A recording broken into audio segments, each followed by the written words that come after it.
Govinda Greens, premium and limited plots, prime location, destination that define your status. In front of Ames, Govinda Greens.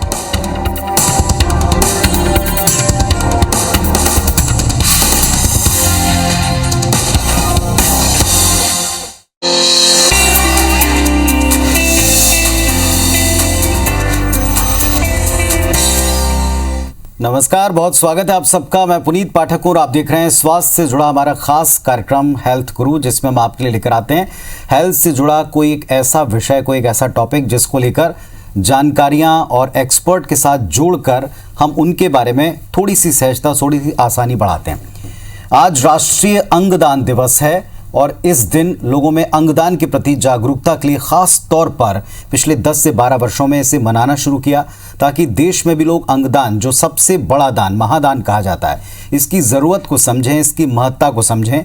और वक्त के ऊपर अगर आप किसी की मदद कर पाते हैं, किसी का जीवन बचाते हैं, इससे बेहतर, इससे बड़ा कुछ हो नहीं सकता। लेकिन अभी भी इससे जुड़ी कुछ भ्रांतियां हैं, कुछ मिथ हैं, कुछ डर हैं, और उन्हीं को दूर करने के लिए आज हम आपके साथ एक एक्सपर्ट को जोड़ेंगे। शुरू करते हैं हमारा आज का हेल्थ गुरु।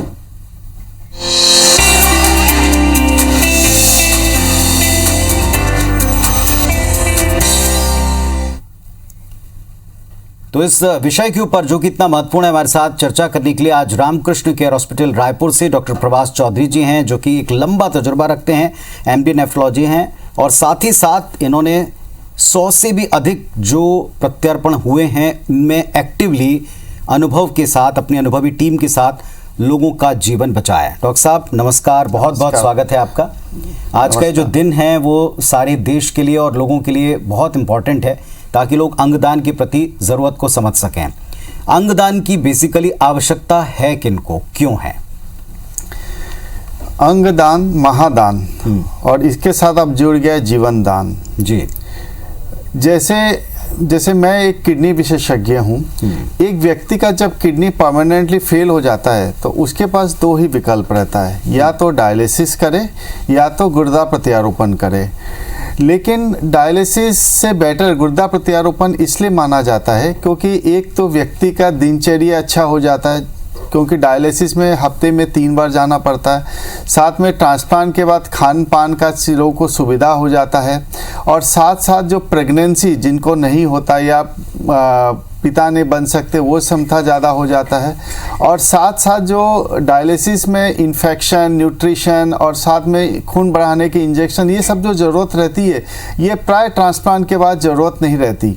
तो इसलिए ट्रांसप्लांट हमेशा बेटर रहता है in comparison to dialysis. Doctor साहब, इसमें एक्सपर्ट टीम की तो खैर बहुत आवश्यकता है ही, उसके बिना तो कुछ संभव नहीं। लेकिन इसमें 2 और चीज़ें बड़ी ज़रूरी हैं, एक जिसे अंगदान किया जाए और दूसरा वो जो अंगदान करने के लिए तैयार हो। इन दोनों की क्या स्थिति आप देखते हैं? क्योंकि एक, जैसा आपने बताया कि आवश्यकता क्या है, दूसरा कोई अंगदान करने के लिए तैयार भी होना चाहिए। क्या इसके लिए सही और उचित वातावरण अब बना है? ये गुर्दा प्रत्यारोपण या किसी भी प्रत्यारोपण में 2 व्यक्ति की ज़रूरत रहता है, एक लेने वाला जो कि हम रिसिपिएंट कहते हैं, और जो देने वाला जो डोनर रहता है। और जो डोनर जो रहता है वो अगर कहीं भी प्रत्यारोपण होता है, डोनर उस दिन सबसे ज़्यादा वीआईपी होता है अस्पताल के लिए, क्योंकि वही एक सर्जरी है जो कि नॉर्मल व्यक्ति में होता है। लेकिन इसमें काफ़ी भ्रांति है दोनों के बीच में, देने वाले और लेने के वालों में। देने वालों में एक जो सबसे बड़ी भ्रांति है कि अगर हम दे दें तो हमारा तबीयत खराब हो जाएगा, हम कमज़ोर हो जाएंगे। ऐसा नहीं है, क्योंकि भगवान ने हमको 2 किडनी दिया है, तो आदमी 1 किडनी से ज़िंदा रह सकता है। आप काफ़ी लोग सुने होंगे कि काफ़ी लोग को बुढ़ापे में पता चलता है कि हमारे पास 1 किडनी है। तो इसलिए 1% लोगों को नॉर्मली बचपन से 1 किडनी होता है। तो इसलिए किडनी देने या लीवर का कोई भाग देने के लिए आप लोग घबराइए मत। तो इससे ताकि आपका दूसरे लोगों का भला हो सके। हाँ, ये जो डोनर जो रहता है, जो किडनी जो देता है या जो ऑर्गन देता है, छत्तीसगढ़ में सिर्फ रिलेटेड लोगों का ही होता है, जान पहचान वाले ही दे सकते हैं। अब जो लेने वाले को ये रहता है कि भैया ट्रांसप्लांट के बाद भी क्या मुझे डायलिसिस लगेगा, क्या मुझे ज़िंदगी भर कमरे के अंदर बंद रहना पड़ेगा, क्या मुझे ज़िंदगी भर खाना कंट्रोल करके खाना पड़ेगा।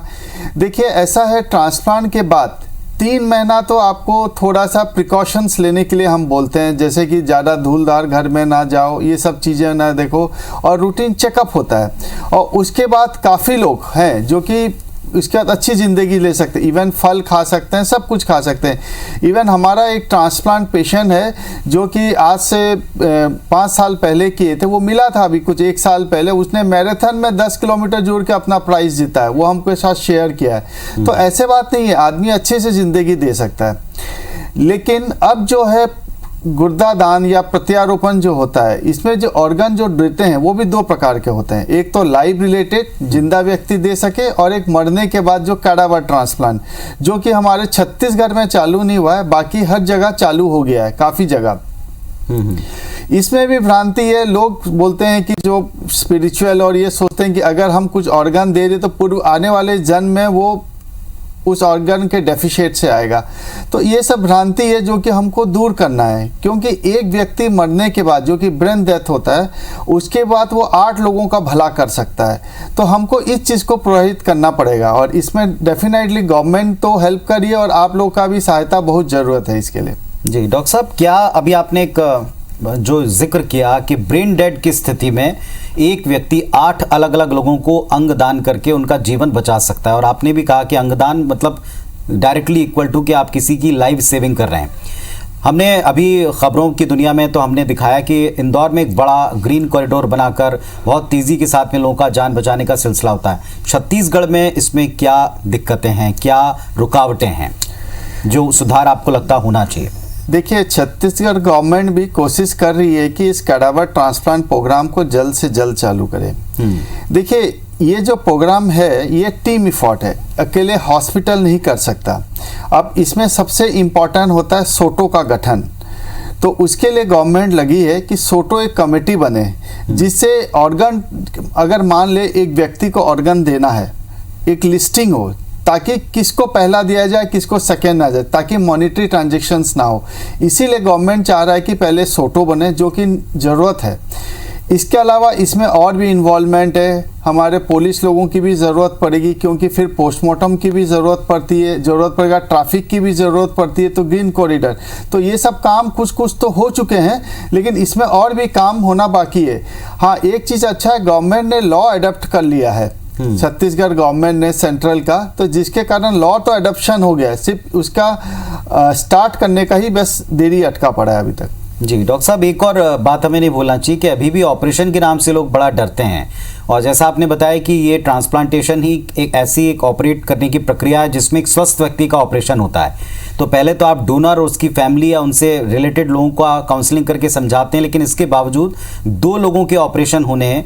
तो क्या ऑपरेशन के प्रति जो 2 सबसे बड़ी धारणा है, पहली है कि ऑपरेशन मतलब लाइफ रिस्क पर चली गई, और दूसरा ये कि ये अगर है तो बहुत ही महंगा होगा और शायद हमारे आसपास संभव नहीं है, हमें बड़ी जगह जाना चाहिए।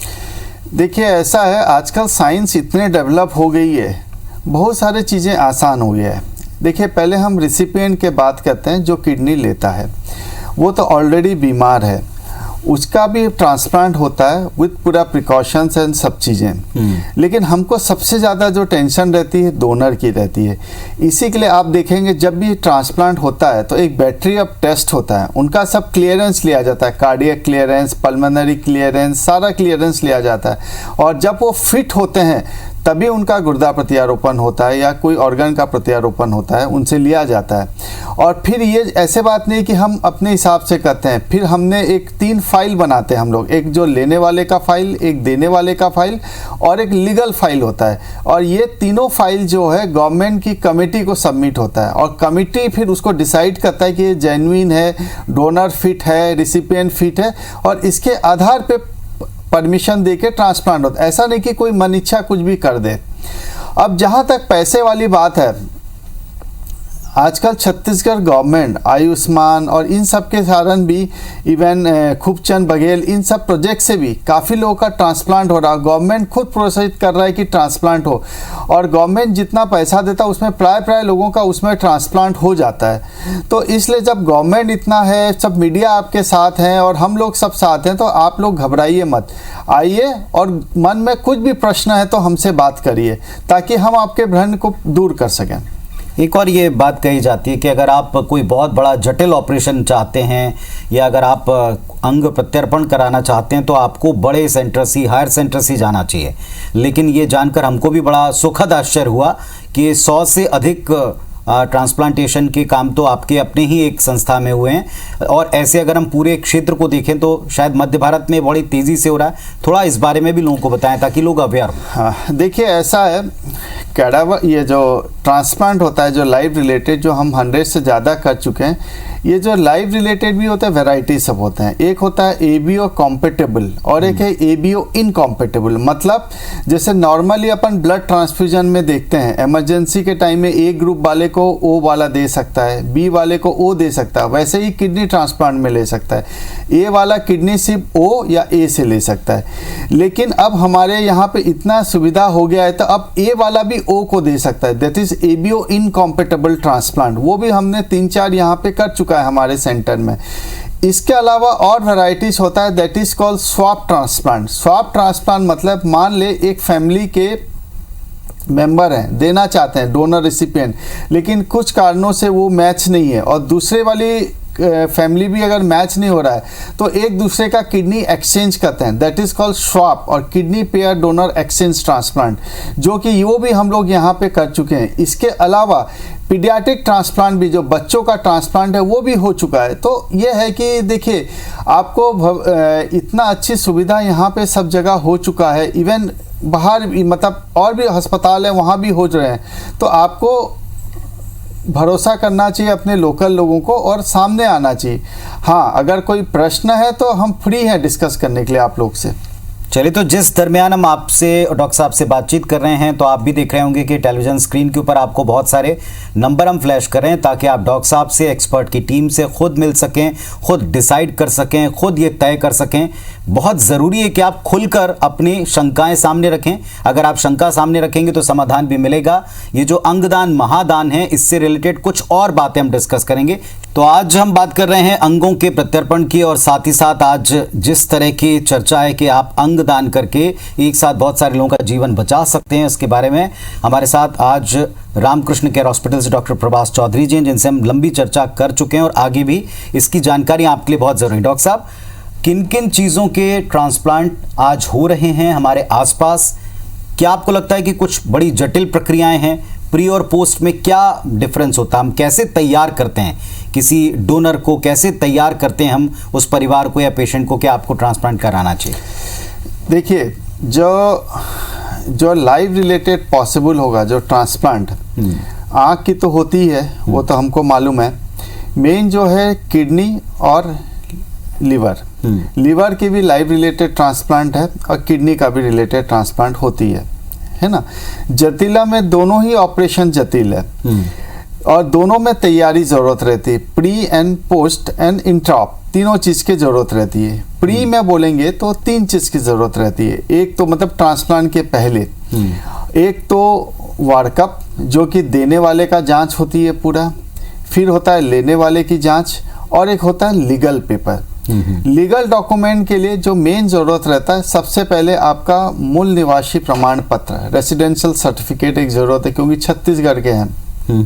फिर इसके अलावा आधार कार्ड तो सबके पास है और इसके अलावा फिर हम लोग निकालते हैं पुलिस सर्टिफिकेट, कुछ ज़रूरत रहती है, और कैरेक्टर सर्टिफिकेट एंड संबंध प्रमाण पत्र। यही मेन बेसिक ज़रूरत रहती है लीगल डॉक्यूमेंट्स के लिए। हाँ, अगर हस्बैंड वाइफ है तो मैरिज सर्टिफिकेट ज़रूरत रहती है। तो ये मेन लीगल डॉक्यूमेंट्स होती है। और जब ये फाइल सब ठीक हो जाती है तो फिर हॉस्पिटल की कमेटी इसको स्क्रीन करती है और फिर मेकाहारा भेजती है, और मेकाहारा में फिर उस कमेटी बैठी है। अगर वो बोलते हैं कि सब चीज़ें ठीक है तो वो परमिशन देते हैं, उसके बाद ट्रांसप्लांट होता है। और ट्रांसप्लांट के जब डेट फिक्स होता है उसके लिए भी कम से कम पूरा 30 से 40 लोगों की ज़रूरत रहती है, टीम की। क्योंकि एक तो दोनों साइड सर्जरी चलता है, देने वाले लेने वाले का टीम अलग अलग रहते हैं, और साथ साथ इसमें जो किडनी निकल के आती है उनको परफ्यूज़ करना रहता है, किडनी परफ्यूज़न, ताकि किडनी थोड़ा ठंडा हो, ताकि उसकी मेटाबॉलिज्म कम हो और समय मिल जाए कि वो किडनी वहाँ पे लग सके, तो उसका भी तैयारी करना रहता है। और उसके बाद जब ऑपरेशन ठीक हो जाता है और जब पेशाब आना चालू हो जाता है, लोग खुश होते हैं, और सर्जरी होने के बाद फिर पेशेंट को ट्रांसप्लांट आईसीयू वहाँ पे शिफ्ट होता है, और वहाँ पे कम से कम पेशेंट को 7 से 10 दिन में हम लोग रखते हैं। और जैसे जैसे होता है दवाई की मात्रा, जो इम्यूनोसप्रेशन ड्रग्स रहती है, उसको हम लोग देते हैं पेशेंट को। और छुट्टी के टाइम में पेशेंट को डू नॉट चार्ट देते हैं, ताकि आपको क्या फॉलो करना और क्या नहीं फॉलो करना। और आने के छुट्टी होने के बाद फिर एक देते हैं कि पेशेंट को हफ्ते में 1 बार या हफ्ते में 2 बार, जैसे उसको दिखाना रहता है 3 महीना तक, और उसके बाद पेशेंट महीने या 3 महीने में दिखाता है। लीवर का ट्रांसप्लांट ज़्यादा जटिल रहता है इन कंपैरिजन टू किडनी, क्योंकि लीवर में 2-3 एनास्टोमोसिस होती है, 2-3 आर्टरी वेन की एनास्टोमोसिस होती है। बट स्टिल हमारे यहाँ 6 महीने का बच्चे का भी लीवर ट्रांसप्लांट हुआ है, जो कि सक्सेसफुल हुआ है। तो सारे सुविधा है यहाँ पे ट्रांसप्लांट का। जी, एक जो कॉमन जो बात मानी जाती है कि अगर आप ट्रांसप्लांट कराते हैं या आप डोनर बनते हैं तो शायद आगे जाकर आपको भविष्य में कुछ दिक्कतें हो सकती हैं, इसके लिए भी प्रॉपर काउंसलिंग की जाती होगी। हाँ। और क्या लोगों की इस भ्रांति का आपको तोड़ दिखता है कि आगे आपको कोई दिक्कत नहीं होगी? ये सारी चीज़ें उनको हम कैसे कन्विंस करते हैं? देखिए, जब इनिशियली हम ट्रांसप्लांट किए थे, जब भी पेशेंट को ट्रांसप्लांट बोलते थे, डोनर रिसिपिएंट भाग जाते थे। अब धीरे धीरे लोग रेडी हैं। अब आप भी जानते हैं कि आजकल लोग को रक्तदान बोलने से भी लोग भाग जाते हैं, और अंगदान तो बहुत बड़ी चीज़ है।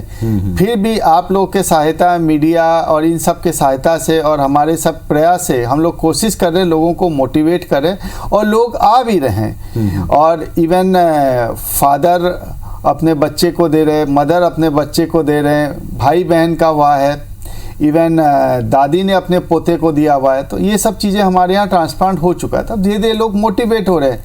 नो डाउट आपको भी मालूम होगा कि Rome is not built in one day, it will take time. हम सबके प्रयास से धीरे धीरे बूंद बूंद करके घड़ा भरी जाएगा, एंड हर कोई मोटिवेट हो जाएगा। जी, एक बात जो आप अभी कार्यक्रम की शुरुआत में भी कह रहे थे कि अभी भी हमको काफ़ी काम इस दिशा में करना है, और इनमें एक बड़ी बाधा, ये काफ़ी काम जो हो चुका है कि अगर कोई ब्रेन डेड की सिचुएशन है तो उससे हम अलग अलग लोगों को अंग दे सकें। और ये कोविड काल में वर्ल्ड वाइड हमने देखा एक डेटा कि लगातार अंग प्रत्यर्पण के केसेस कम हो पाए हैं, अंग देने वाले, अंग लेने वाले तैयार होने के बावजूद कम हो पाए। इसकी क्या वजह है और अब क्या सिचुएशन है?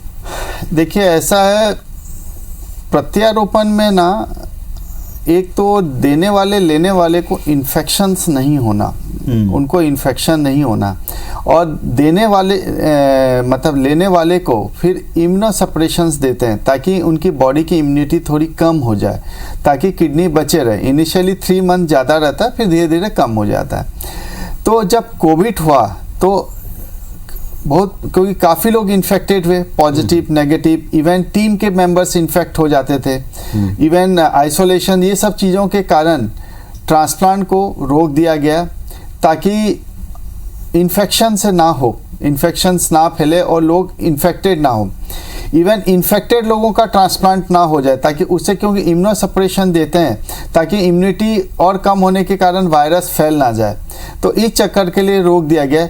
नो डाउट आजकल ट्रांसप्लांट इवन हम लोगों ने भी किया है। एक पेशेंट जिसको कोविड हो गया था, उसका 3 हफ्ते के बाद हमने ट्रांसप्लांट किया। तो ऐसे बात नहीं है। तो लेकिन धीरे धीरे जैसे जैसे साइंस इवॉल्व हो रही है और जैसे जैसे चीज़ें कोविड वायरस समझ में आ रही है, तो साइंस और डेवलप हो रहा है और चीज़ें हैं।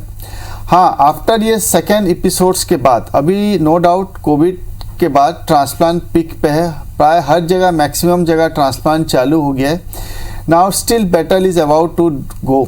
अब don't know third wave, fourth waves क्या होगा, लेट अस सी। हम अक्सर देखते हैं, लोगों को इनकरेज किया जाता है कि आप अपने अंगों का दान करें, और आज राष्ट्रीय अंगदान दिवस है, तो इस पर हम भी चाहेंगे कि लोग इस कार्यक्रम को देखकर अपनी आंखें खोलें, अपना दिमाग खोलें और अपनी विचारधारा को थोड़ा सा बड़ा बनाएं। हम कहते हैं कि जीते जी भी आप अपने अंगों का दान कर सकते हैं। क्या और किस तरीके से ये प्रक्रिया हम कर सकते हैं? आप और हम अपने अंग कैसे दान कर सकते हैं? देखिए, एक तो होता है लाइव रिलेटेड, जो मैं हमेशा बोलता हूँ, अपने परिजनों को जो नीडी है उनको हमको अपना अंग दान देना चाहिए। और एक होता है कि हम अपने आप को रजिस्ट्रेशन कर दें, कि जैसे होता है ना मरने के बाद, जैसे आप सुने होंगे कि हमारे आंखें ले लिया जाए, तो वैसे हमको एक कमेटी जो बन भी रही है जिससे हम अपने आप को रजिस्टर कराएं, ताकि मर गए या मरने के होंगे तो हमारे ऑर्गन डोनेट कर दिया जाए। तो ये चीज़ हमको लोगों को जोड़ना है ताकि ये चीज़ें लोग आगे आएँ, तो ये सब चीज़ें सक्सेस हो पाएगी। जी, अभी आपको लगता है कि पिछले तकरीबन 10 साल से जब से हम ये डे सेलिब्रेट कर रहे हैं, लोगों में थोड़ी चेतना आई है, लोग थोड़ा, क्योंकि हमने देखा है, मैं फिर एक बार इंदौर का एग्जांपल दूंगा, वहाँ तो हम देखते हैं कि कई बार एक महीने में, एक हफ्ते में कई बार ग्रीन कॉरिडोर्स की खबरें आती हैं। तो क्या लोग अवेयर हुए हैं पहले के मुकाबले? डेफिनेटली आज से 10 साल पहले जब हमने ट्रांसप्लांट चालू किया था तो लोगों को मोटिवेट करने के लिए बहुत मेहनत लगती थी हमको, और आज ये स्थिति है कि लोग हमारे पास आते हैं कि सर हमको गुर्दा प्रत्यारोपण करना है। तो ये जो चेंजेस है, लोगों की मेंटेलिटी की चेंजेस, ये अपने आप में बहुत पॉजिटिव साइन है। अब ग्रीन कॉरिडोर है वो कैडावर के लिए ही हो पाएगा। अब गवर्नमेंट लगा पड़ा है, सब कोई कोशिश कर रहे हैं। गवर्नमेंट से रिक्वेस्ट है कि कैडावर जल्दी से जल्दी चल सके ताकि बाकी लोगों की भी भलाई हो सके, क्योंकि डिमांड एंड सप्लाई बिल्कुल इम्बैलेंस है। क्योंकि जितने तेज़ी से बीमारी बढ़ रही है उतने प्रकार से ऑर्गन सप्लाई बहुत पुअर है, जो कि कैडावर कुछ हद तक इन चीज़ों को दूर कर सकता है। लोग सफलता का रेशो देखते हैं। एक अंतिम बात कि क्या अभी तक सक्सेस रेशो रहा है, क्योंकि 100 से अधिक अगर ट्रांसप्लांट हुए हैं तो उनका क्या आपका तजुर्बा रहा है? देखिए, सक्सेस रेट अपन 2-3 विभाग में बांटते हैं, है ना। एक तो होता है इमीडिएट सर्जरी के बाद, फिर होता है 3 महीने के बाद, और फिर 1 साल के बाद, और फिर 5 साल, ऐसे मानते हैं। जहाँ तक इमीडिएट जो पेशेंट हमारा छुट्टी होके गए हैं वो 100% है, जितने गए हैं। 3 महीने के बाद 1-2 पेशेंट का प्रॉब्लम हुआ है क्योंकि उनको इन्फेक्शन हो गया था, और 1 साल के बाद जितने हैं, अभी करीब करीब हमारा 80 पेशेंट ऐसे हैं जो 1 साल के बाद हो गए और जो बहुत अच्छे चल रहे हैं हमारे। चलिए, तो ये सारी बातें आप ध्यान रखें। जो राष्ट्रीय अंगदान दिवस है ये मनाया इसलिए जाता है ताकि हम अंगदान के प्रति जितनी भ्रांतियां हैं उनको दूर कर सकें, और डॉक्टर प्रभास चौधरी जी ने आसान शब्दों में सहजता से वो सारी बातें आपको बताई हैं। डरे नहीं। पहले तो अगर अंग प्रत्यारोपण के लिए डॉक्टर साहब बोलते हैं तो घबराएं बिना, आप उनसे मिलें, उनकी टीम से मिलें, उनसे बातचीत करें। वो नंबर ज़रूर आप नोट करके रखें और अपने लोगों को भी बताएं, ताकि अगर आपके शहर में आसपास किसी भी रिलेटिव को, ईश्वर ना करे लेकिन अगर ऐसी आवश्यकता पड़ती है तो बिना घबराए आप इन नंबर्स पर कांटेक्ट करें, टीम से मिलें, अपना दिमाग खोलें, और अगर कोई भी दिक्कत या परेशानी आपको लगती है तो डॉक्टर से मिलकर, एक्सपर्ट से मिलकर अपनी समस्या का समाधान पाएं। आप सब स्वस्थ रहें और अंगदान के प्रति लोगों में जागरूकता बढ़े, यही इस कार्यक्रम का मकसद है। डॉक्टर साहब, बहुत बहुत धन्यवाद आपका इतनी सारी महत्वपूर्ण जानकारियां शेयर करने के लिए। तो आज हेल्थ गुरु में बस इतना ही। फिर एक ऐसे टॉपिक के साथ जो आपकी सेहत से जुड़ा हो, फिर हाजिर होंगे। नमस्कार।